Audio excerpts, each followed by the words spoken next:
오늘 우리에게 주시는 하나님 말씀은 여호수아 5장 13절에서 15절 말씀입니다. 여호수아 5장 13절에서 15절까지 말씀입니다.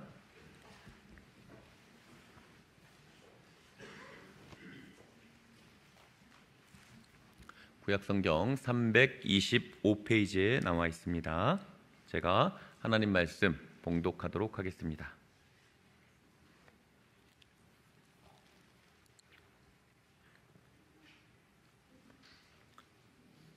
여호수아가 여리고에 가까이 이르렀을 때 눈을 들어 본즉 한 사람이 칼을 빼어 손에 들고 마주 서 있는지라. 여호수아가 나아가서 그에게 묻되 너는 우리를 위하느냐 우리의 적들을 위하느냐 하니 그가 이르되 아니라 나는 여호와의 군대 장관 대장으로 지금 왔느니라 하는지라. 여호수아가 얼굴을 땅에 대고 엎드려 절하고 그에게 이르되 내 주여 종에게 무슨 말씀을 하려 하시나이까.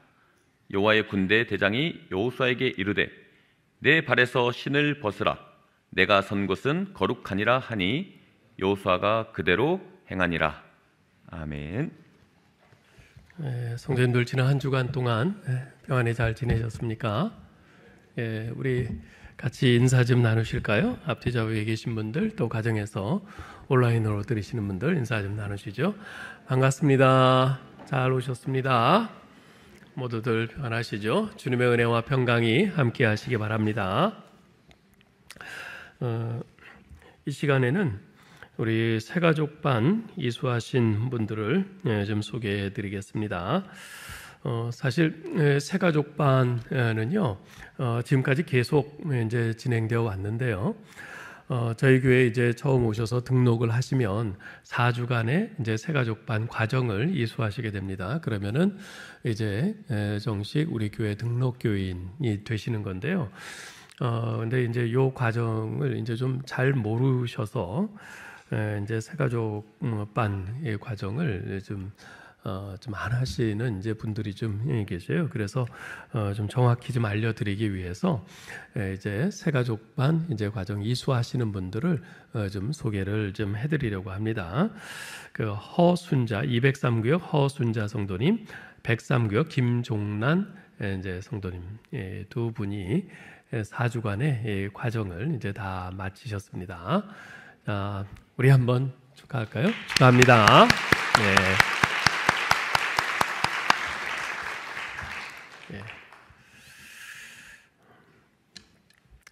자, 오늘은 주어진 본문 말씀을 가지고 당신은 누구의 편입니까? 라는 제목으로 말씀을 전하겠습니다.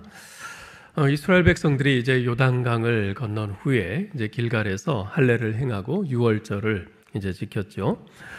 그리고 그 가나안 땅에서 나는 그 소산물들을 이제 먹기 시작을 했습니다. 그리고 이제 만나는 그쳤죠. 이제 가나안 땅에서의 이제 본격적인 정복 전쟁을 하기 위한 모든 준비가 완료됐습니다. 바야흐로 여리고성을 정복하기 위한 첫 걸음을 내디디려는 순간입니다. 그런데 출발 직전에 한 사건이 일어납니다. 바로 한 사람이 여호수아에게 나타난 거죠. 자, 그 나타난 그분의 정체가 무엇입니까? 그분은 여호수아에게 무엇을 명하십니까? 그분이 나타나신 것은 어떤 의미가 있을까요? 오늘 이것을 같이 살펴보려고 합니다.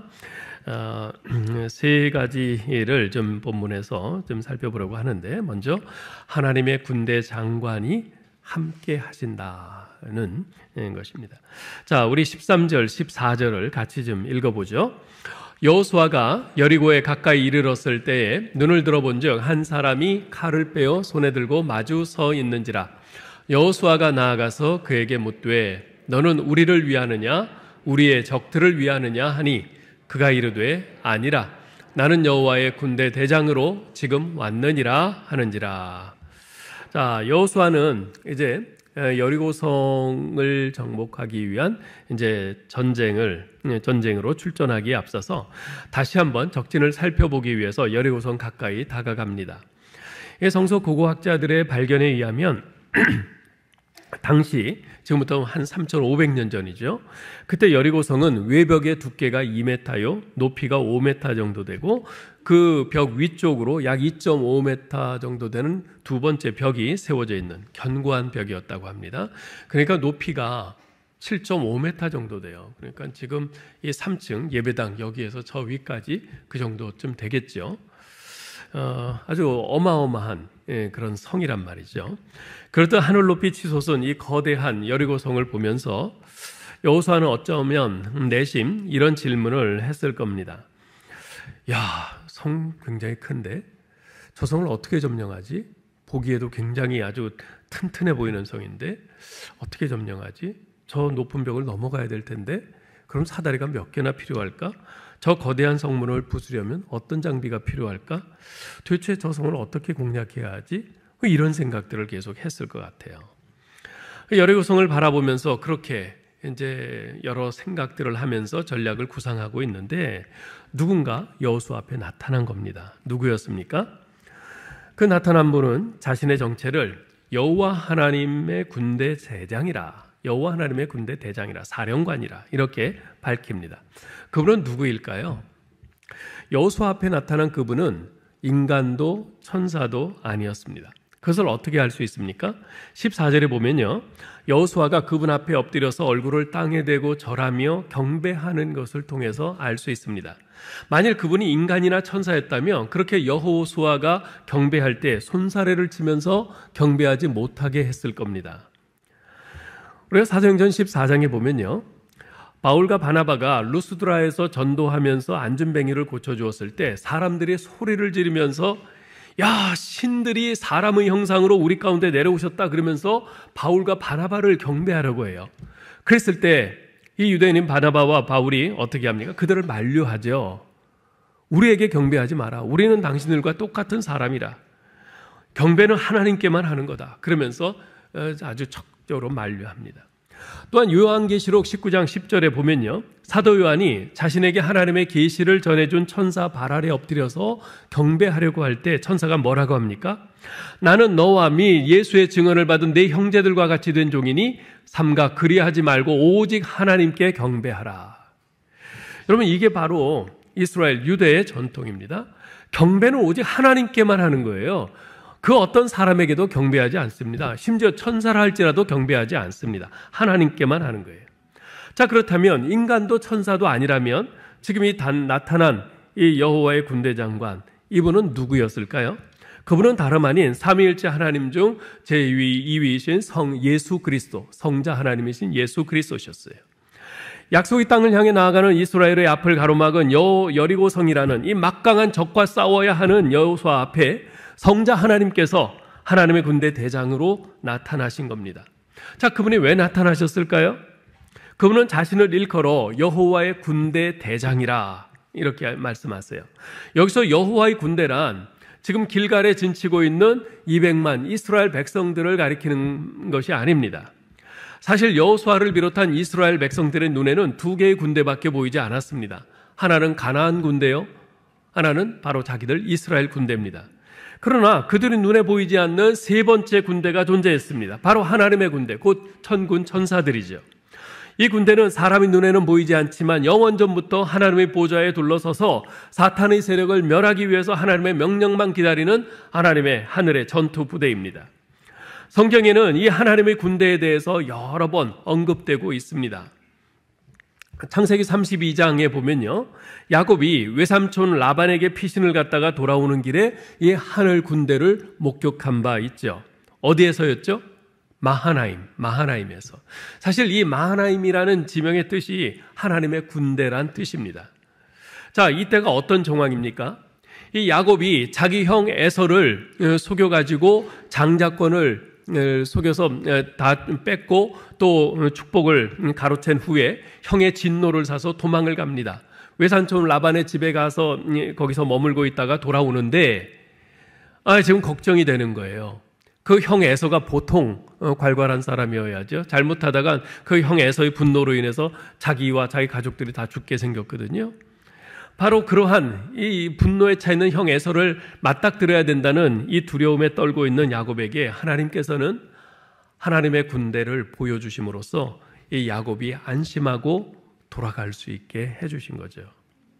또 열왕기하 6장 15절에 보면요, 아람 군대가 쳐들어와서 엘리사가 사는 성읍을 포위합니다. 그때 엘리사의 사환이 그 광경을 보고는 두려워서 벌벌벌 떨어요. 혼비백산합니다. 어쩔 줄을 몰라해요. 그때 엘리사가 뭐라고 합니까? 두려워하지 말라. 우리와 함께한 자가 그들과 함께한 자보다 많다. 그래요.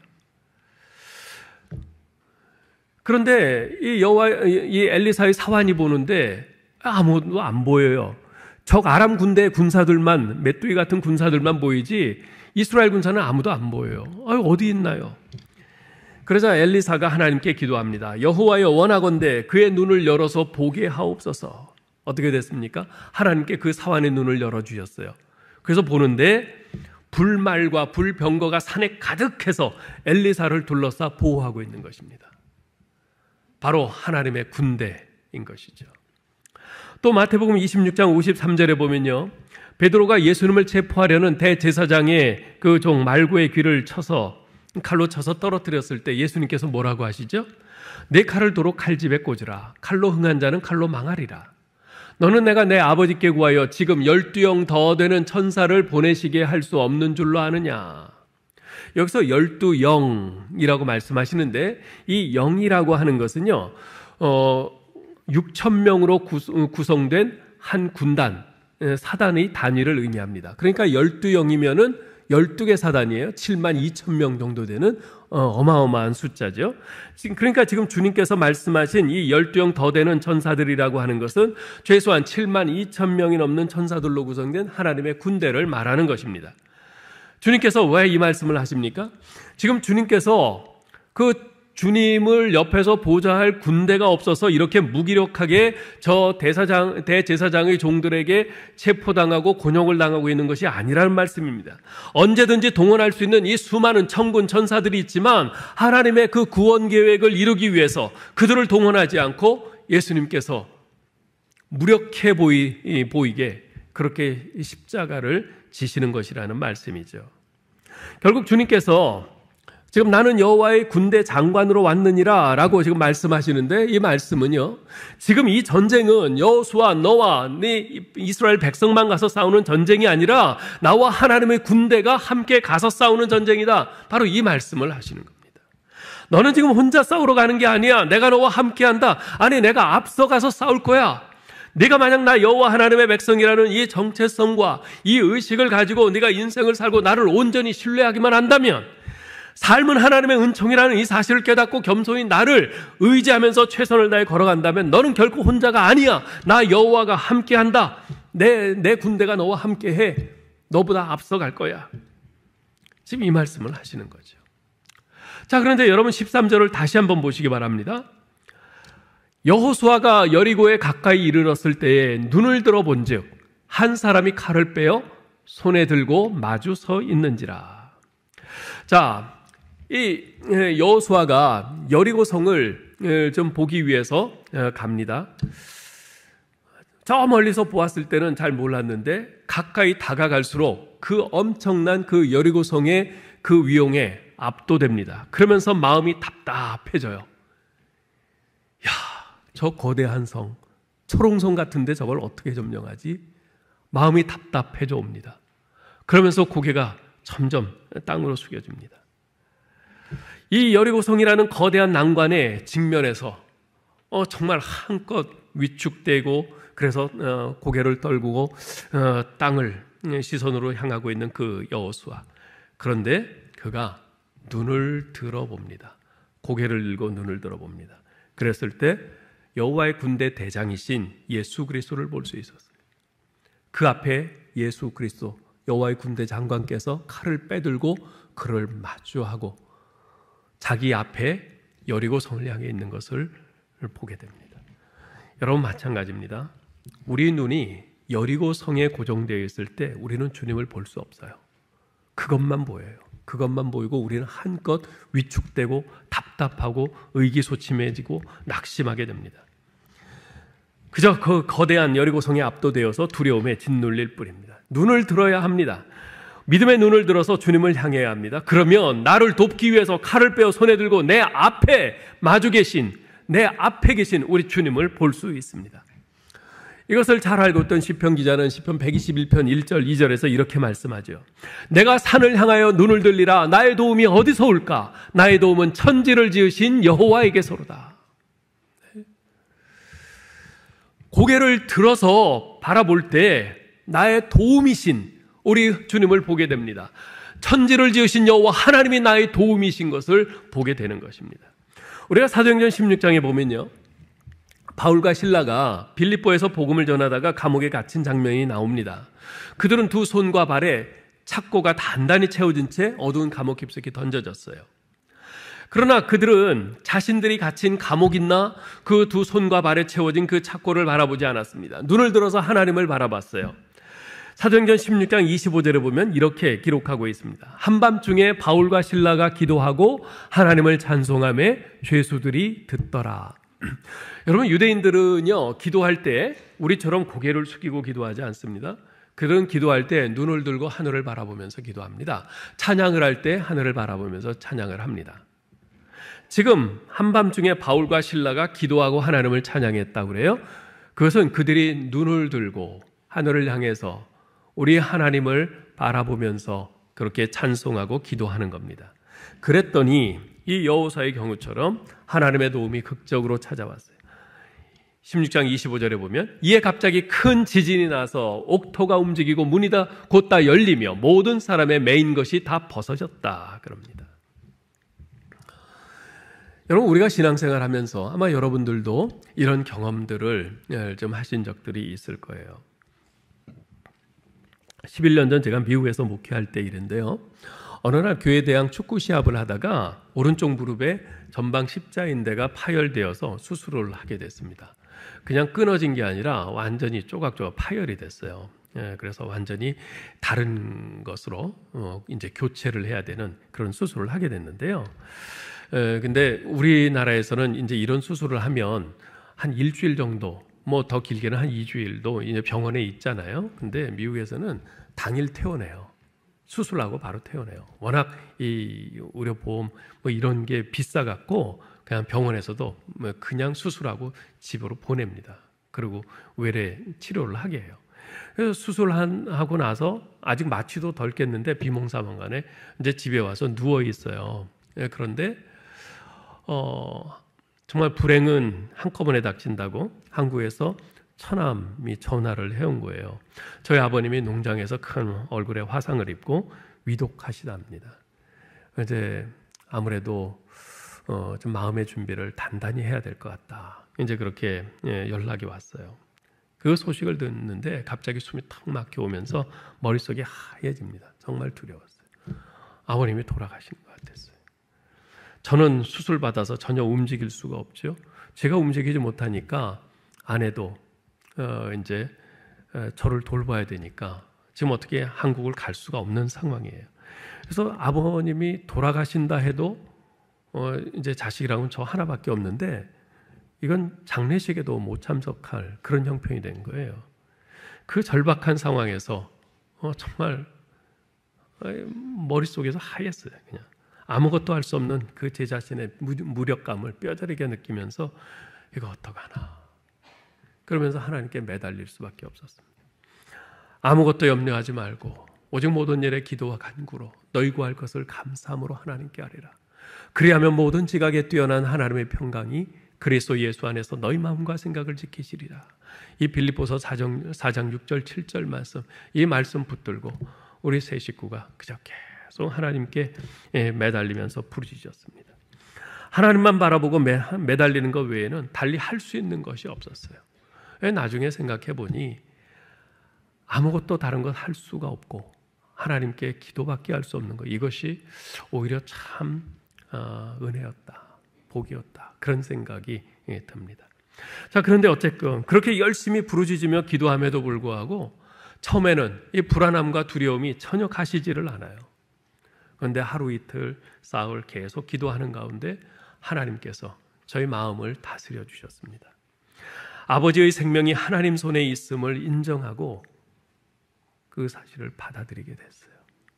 그러면서 마음이 정말 마음의 평안이 임하기 시작했어요. 오늘 한편으로는 계속 마음에 정말 걱정이 되죠. 그런데 평안이 감쌌어요. 사실 제가 늘 이렇게 교회에서 설교를 할 때 우리의 생명은 하나님 손에 있습니다. 하나님 손에 있습니다. 우리가 이것을 인정하고 받아들여야 됩니다. 그렇게 늘 설교를 하곤 했는데 막상 제 자신이 그런 일을 당하고 보니까 두려움과 불안함에 짓눌려요. 그래서 선뜻 그것을 잘 받아들이지를 못하겠는 거예요. 그러면서 계속 한국의 어머니하고 통화를 하면서 의사가 뭐래요?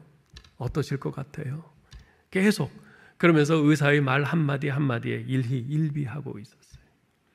그러나 계속 기도하는 가운데 하나님께서 제 마음을 평강으로 다스려 주셨고 아버님 생명에 대한 우리 하나님의 주권을 온전히 인정하고 받아들이게 되었죠. 결국 하나님의 은혜로 하나님께서 아버지께서 극적으로 이제 회복하셨는데, 근데 만약 아버님이 회복하지 못하시고 돌아가셨다 해도 그것이 하나님의 은혜임을 고백했을 것 같아요. 그만큼 그 당시 하나님께서 정말 놀랍게도 제 마음을 은혜와 평강으로 그렇게 다스려 주셨어요. 네. 아마 여러분도 그런 경험들이 좀 있는 분들도 계실 텐데요. 우리 사랑하는 성도 여러분, 우리 하나님께서는 지금도 우리 인생의 허다한 사건들과 삶의 난제라는 이 거대한 여리고성 앞에서 당황하고 초조해하고 불안해하고 두려워하고 있는 우리들 앞에 칼을 들고 서서 우리를 막아주십니다. 그러면서 말씀하세요. 나는 여호와의 군대 장관이다. 내가 너와 함께하노라. 내가 너를 지키노라. 우리 주님께서 우리 앞을 막아주시면서 그렇게 말씀하십니다. 눈앞의 문제 상황에 짓눌려 불안하고 두려우십니까? 눈을 들어 여호와의 군대 장관이신 주님을 바라보시기 바랍니다. 우리 주님이 도우사 하늘 평안으로 여러분 마음을 다스려 주실 것입니다. 위로가 필요하십니까? 우리 마음을 만지시는 우리 주님을 바라보시기 바랍니다. 모든 환난 중에 있는 자들을 능히 위로하시는 그리스도의 위로가 넘치는 것을 경험하게 될 겁니다. 치유가 필요하십니까? 우리의 능력이요 소망이 되시는 주님을 바라보시기 바랍니다. 우리를 하나님의 뜻 안에 온전히 머물게 하여 우리의 영혼과 육신의 진정한 치유를 경험케 하실 것입니다. 여러분, 여리고성에서 그만 눈을 떼셔야 합니다. 여리고성은 볼 만큼 봤습니다. 끊임없이 그 여리고성을 바라보면서 그 상황을 다시 떠올리고 분석해봐야 이미 시꺼멓게 변한 가슴에 멍만 덧을 뿐입니다.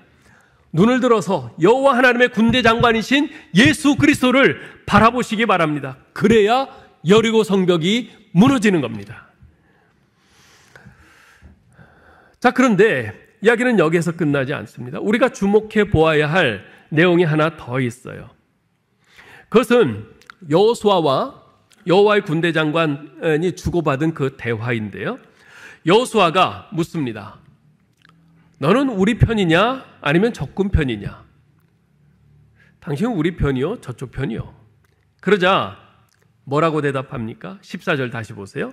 그가 이르되 아니라 나는 여호와의 군대 대장으로 지금 왔느니라 하는지라. 여러분 흥미롭지 않습니까? 여호수아는요 지금 군대 대장으로 나타나신 주님께 누구 편인지를 물었어요.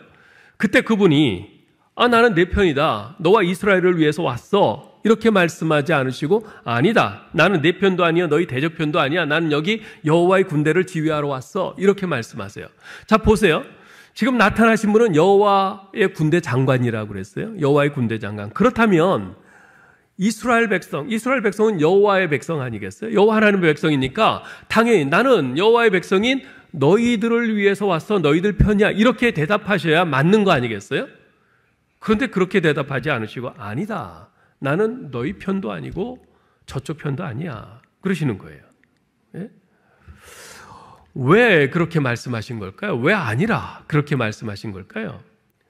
여러분 히브리어 원문에서는요. 아니라라는 이 말이 로라는 그런 히브리어 단어로 되어 있는데요. 이 단어 그 바로 다음에 강조를 뜻하는 키라는 말이 덧붙어 있어요.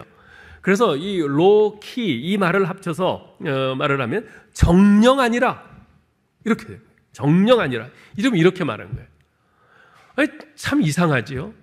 여호와 하나님의 군대 장관이라면서 그렇다면 여호와의 백성이 이스라엘 편으로 왔다고 해야 하셔야 맞지. 그걸 부정하신단 말이에요. 부정도 그냥 하시는 게 아니라 강조해서 부정해요. 정령 아니라. 자, 여러분, 지금 이 말씀이 어떤 의미가 있는가? 이것을 잘 우리가 살펴보아야 합니다. 지금 이 대화의 요점은 이 여호수아는 지금요. 여호수아는 지금 저분이 우리 편이었으면 좋겠는데 이런 마음을 가지고 묻는단 말이에요. 당신은 우리 편입니까? 저쪽 편입니까? 그런데 지금 하나님께서는 여호수아에게 내 편에 서라. 네가 내 편에 서라. 바로 이 말씀을 하시는 거예요. 네가 내 편에 서라. 그러면서 충성을 요구하시는 거예요. 여러분, 여기서 이 말씀에 담긴 의미를 잘 우리가 이해해야 합니다.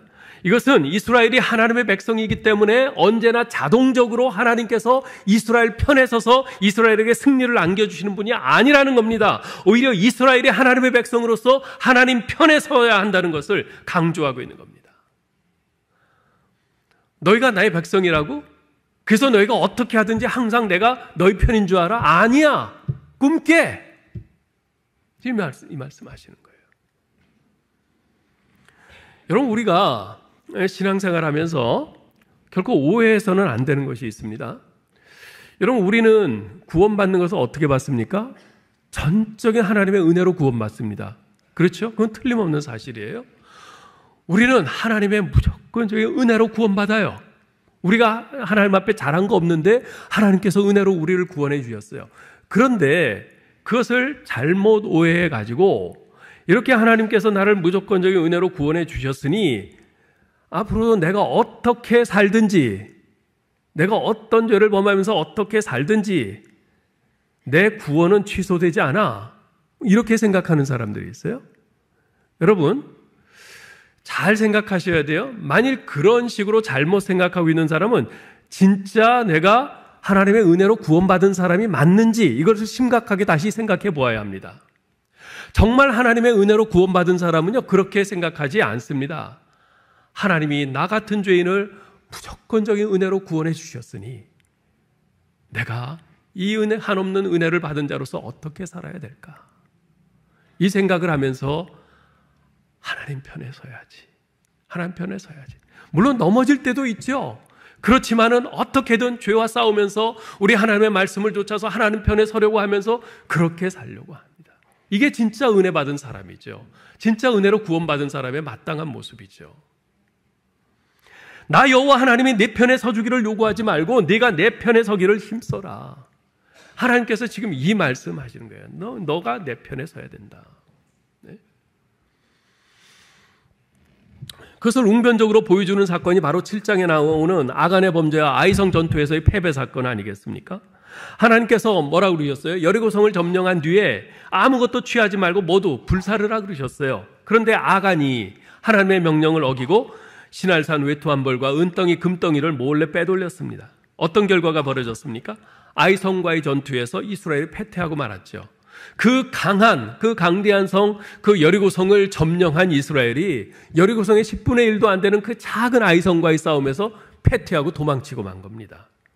이스라엘이 하나님께 불순종하여 하나님 편에 서지 않으니까 하나님께서도 이스라엘 편에 서지 않으신 겁니다. 여러분이 잘 아시는 그 미국의 아브라함 링컨 대통령, 이 남북전쟁 당시에 북군 측 이제 대통령이었죠.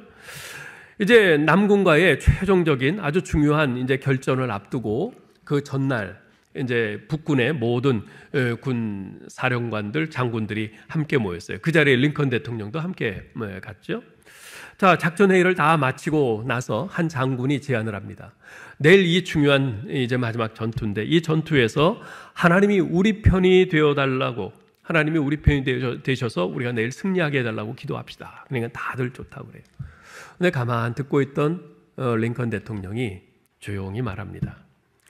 하나님이 우리 편이 되어달라고 기도하기보다 우리가 하나님 편에 서게 해달라고 기도합시다. 링컨 대통령은 무엇이 진짜 신앙인지를 알았던 거죠.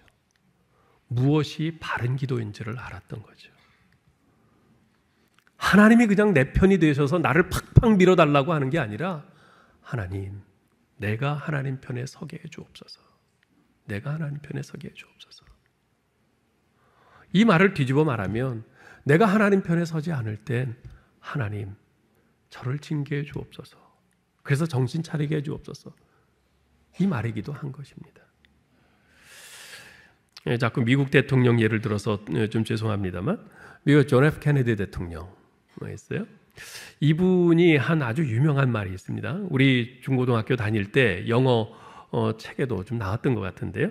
이분이 무슨 말을 했냐면 국가가 여러분을 위해서 무엇을 해줄 것인가를 묻지 말고 여러분이 국가를 위해 무엇을 할 것인가를 물어달라.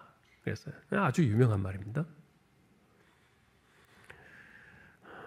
여러분, 이것을 우리가 우리 신앙생활에도 그대로 좀 적용해서 생각을 해볼 필요가 있습니다. 여러분은 하나님께서 여러분 편이 되어주셔서 여러분이 하고자 하는 것을 팍팍 밀어주기만을, 형통케 해주기만을 바라는 그런 신자이십니까? 아니면 여러분이 어떻게든 하나님 편에 서려고 하는 그런 신자입니까? 여러분의 기도는 여러분이 소원하는 바를 하나님께서 밀어주시기만을 바라는, 그래서 여러분이 소원하는 대로 응답해 주시기를 바라는 그런 기도입니까?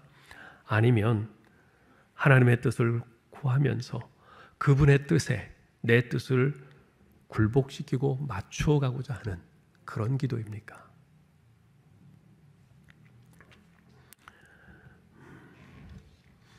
하나님 편에 서라 말씀하십니다. 하나님 편에 서라. 자, 이 이야기는요, 여호수아가 하나님의 군대장관 앞에 엎드려 절하는 것으로 끝을 맺고 있는데요. 14절 하반절을 보시기 바랍니다. 여호수아가 얼굴을 땅에 대고 엎드려 절하고 그에게 이르되 내 주여 종에게 무슨 말씀을 하려 하시나이까. 자, 이 여호수아가 자기 앞에 나타나신 분이 여호와의 군대 장관인 것을 안 후로 호칭이 달라졌어요. 처음엔 뭐라고 그랬어요? 몰랐을 때는 당신은 어느 편이요? 그랬는데 지금은 내 주여, 내 주여. 꿇어 엎드리면서 경배하면서 내 주여. 주님을 주님으로 알아본 거죠. 그때 주님께서 여호수아에게 뭐라고 하십니까? 15절 보세요. 여호와의 군대 장관이 여호수아에게 이르되 네 발에서 신을 벗으라. 네가 선 곳은 거룩하니라 하니 여호수아가 그대로 행하니라. 자, 여러분 이 구절 보니까 뭐 생각나는 장면 없으세요? 있죠? 예, 출애굽기 3장 5절에서 모세가 호렙산에서 그 불타는 떨기나무 가운데서 여호와 하나님을 만났을 때 하나님께서 네가 선 땅은 거룩한 곳이니 내 발에서 신을 벗으라. 그 장면이 생각나죠? 예, 똑같아요. 똑같아. 그때 하나님께서 말씀하셨어요. 하나님이 이르시되 이리로 가까이 오지 말라. 네가 선 곳은 거룩한 땅이니 네 발에서 신을 벗으라. 자, 왜 하나님께서 갑자기 모세에게 신발을 벗으라고 하셨을까요? 하나님께서 마침내 이 모세를 통해서 이스라엘 민족을 애굽에서 해방시키려고 이제 작정을 하셨어요. 자, 그런데 그처럼 아주 거룩하고 이 존귀한 일을 하기 위해서는 모세에게 먼저 선행되어야 할 일이 있었습니다. 그것은 모세가 자기 자신을 완전히 내려놓는 것이에요. 한때 애굽의 왕자였던 그 자신의 그런 의식, 마음 한쪽에 아직까지도 남아있을지 모르는 그런 의식, 그런 것을 완전히 내버리라는 겁니다. 신발을 벗으라는 것은요, 네가 나의 종임을 겸손히 인정하라는 것이에요. 나 여호와 하나님이 너희 주인이요 주권자임을 받아들이라는 겁니다. 사실 당시 노예나 종은요 신발을 신지 않았습니다. 그때로부터 40년 전을 한번 생각해 보세요. 애굽의 왕자였던 모세는 자기 백성을 구원해야 된다는 이 사명감을 가지고 있었어요. 자칭 구원자였고 자칭 지도자였어요. 자기 사전에는 불가능이란 말이 없다고 확신했던 모세였습니다.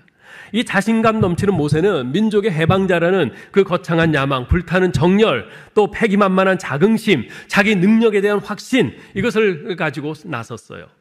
그 당시 모세는요, 하나님의 일을 해야 된다는 그 사명감을 가지고 있었어요. 그런데 그 하나님의 일을 하나님 없이 하려고 했어요. 하나님의 일을 하나님 없이 하려고 했어요.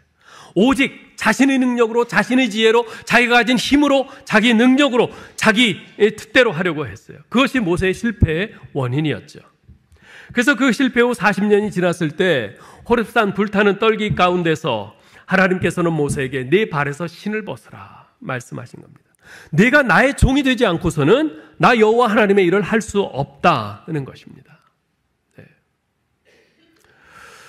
오늘 하나님께서 여호수아에게 하시는 말씀도 동일합니다. 여호수아야, 네 발에서 신을 벗으라. 여리고성의 정복은 이스라엘의 군사력이나 여호수아의 지도력에 달린 것이 아니라 오직 여호와 하나님의 능력에 달렸습니다. 여호수아는 자기 패기, 자기 정열, 자기 신념, 자기 고집, 자기 지혜, 자신의 야심, 자기 능력에 대한 확신, 이것만으로 하나님의 일을 시도할 수도 있어요. 그러나 그렇게 하면 그 결과는 자명한 거죠. 반드시 실패하고 맙니다. 그래서 하나님께서는 여호수아에게 신발을 벗으라 하신 것이에요. 너는 나의 종이요, 내가 네 주인임을 온전히 인정해야 한다. 그리고 네가 나 여호와의 종임을 인정한다면 너는 내 말에 전적으로 순종해야 된다. 내가 네게 무엇을 명하든지 내가 팥으로 메주를 쓴다고 한다 할지라도 너는 그대로 믿고 순종해야 한다. 그게 종인 너의 자세다. 지금 이 말씀을 하시는 겁니다. 이스라엘을 애굽에서 구원한 것이 모세의 실력, 모세의 능력으로 된 것이 아니라 하나님의 능력으로 된 것이듯, 이스라엘의 막강한 가나안 족속과의 전쟁에서 승리할 수 있는 것은 여호수아의 지도력이나 백성들의 군사력, 그것이 아니라 오직 하나님의 능력으로만 가능한 것입니다. 그렇습니다. 이것은 오늘 우리에게도 동일합니다. 비록 시대가 달라졌고 비록 문화가 확연히 다른 오늘날이지만, 그러나 우리가 하나님의 일을 한다 할 때는 우리 교회가 교회답게 나아가는 데 있어서는 동일한 원리가 그대로 적용이 됩니다. 우리가 하나님의 일을 하기 위해선 신발을 벗는 맨발의 믿음이 필요한 것입니다. 하나님이 나의 주인이시오, 내가 하나님의 종임을 겸손히 인정하면서 오직 하나님의 능력과 우리 하나님의 역사하심을 믿는 믿음으로 해야 결코 실패하지 않습니다. 그런데 오늘날은 이 시대가 많은 것이 변화되는데 그에 따라서 바로 이러한 원리까지도 많이 변화되는 것을 느껴요. 교회 일을 하는데 바로 이러한 변치 않는 하나님의 방식, 이 하나님의 원리를 따라서 하려고 하기보다 자꾸 이 시대를 따라가려고 합니다. 이 세상의 방식을 따라가려고 합니다. 그게 더 효과적이라고, 그게 더 효율적이라고, 그래야만 사람들이 따라온다고 하면서 자꾸 그렇게 가려고 합니다.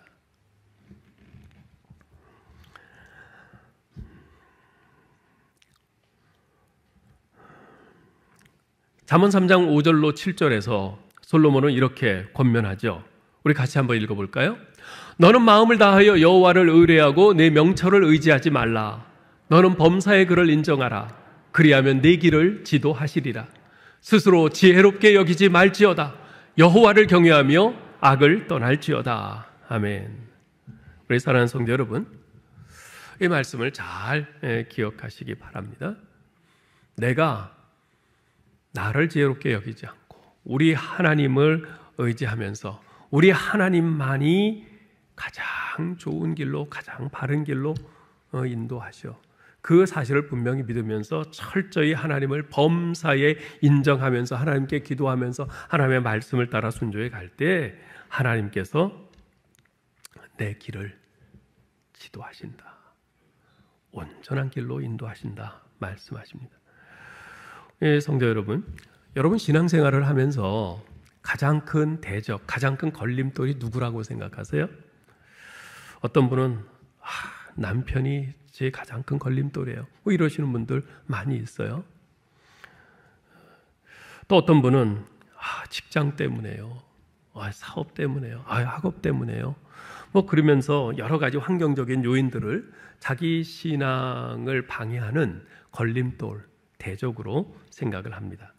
그러나 여러분, 우리 신앙생활의 가장 큰 대적이요 걸림돌은 다름 아닌 내 자신입니다.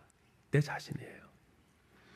내 자존심, 나의 이기심, 내 욕심, 내 자랑, 나의 만족 추구. 사실 내 자신을 포기하지 못하는 것이 신앙생활의 가장 큰 걸림돌인 것이죠. 결국은 이거예요. 오늘도 주님은 우리에게 그래서 신을 벗으라고 하십니다. 내 고집을 내려놓으라고 하세요. 내 어리석은 방법을 내려놓으라고 하세요. 내 인간적인 좁은 생각을 포기하라고 하십니다. 내가 과시하고 자랑하려는 것들, 그것들을 다 내려놓으라고 하십니다. 그리고 온전히 우리 하나님만 바라보고 하나님만 의지하라고 하십니다. 하나님의 방법대로 살라고 하세요. 그러면 하나님께서 친히 싸우시겠다고, 하나님께서 친히 해결해 주시겠다고 말씀하십니다. 우리 사랑하는 성도 여러분, 분명히 하나님께서는 우리를 도우세요. 하나님이 약속하셨으니 하나님은 틀림없이 우리를 도우십니다. 하나님은 우리의 도움이세요. 그런데 하나님은 우리의 도우미가 아니세요. 잘 기억하세요. 하나님은 우리의 도움이신 것은 분명하지만 우리의 도우미는 아니세요. 우리 인생의 보조, 시다바리가 아니라는 말입니다. 네? 근데 많은 사람들이 이렇게 잘못 생각하고 있어요. 하나님이 나를 그냥 팍팍 밀어주셔야 되는 나의 도우미로 생각을 한단 말이에요. 이런 의미에서 하나님은 우리를 위하시는 분이 아닙니다. 오히려 우리가 하나님을 위해 존재합니다. 이걸 잘 기억하셔야 돼요. 여러분, 우리가 매주 고백하는 웨스트민스터 신앙 고백, 소율의 문답, 제일 첫 번째 질문이 뭐였습니까? 우리 인생의 제일 된 목적은 무엇인가? 그 답이 뭐였죠? 하나님을 영화롭게 하고 하나님을 영원토록 즐거워하는 거라고 그랬어요. 우리는 하나님을 영화롭게 하기 위해서 존재하는 것이지 하나님이 우리를 영화롭게 하기 위해서 존재하는 것이 아닙니다. 하나님이 우리의 성공을 위해서 존재하는 분이 아니시란 말입니다. 하나님을 섬기고 하나님의 뜻을 따르고 그분의 명령에 순종하기 위해서 우리가 존재하는 것입니다. 그렇게 할 때 그에 대한 열매로서 우리 또한 그 하나님의 영광에 동참하게 되는 것이고 우리 또한 복을 누리게 되는 것이라 그 말이죠. 이것을 거꾸로 하면 안 됩니다. 아무쪼록 하나님의 군대장관 앞에서 신을 벗었던 여호수아와 같이 우리의 군대장관이요 주권자 되신 주님 앞에 겸손히 우리 자신을 내려놓고 온전히 의지하고 순종함으로 진정한 하나님의 능력을 힘입고 매일매일 우리에게 다가오는 이 영적 전투에서 승리하는 삶을 살아가는 저와 여러분 될 수 있기를 주님의 이름으로 축원합니다.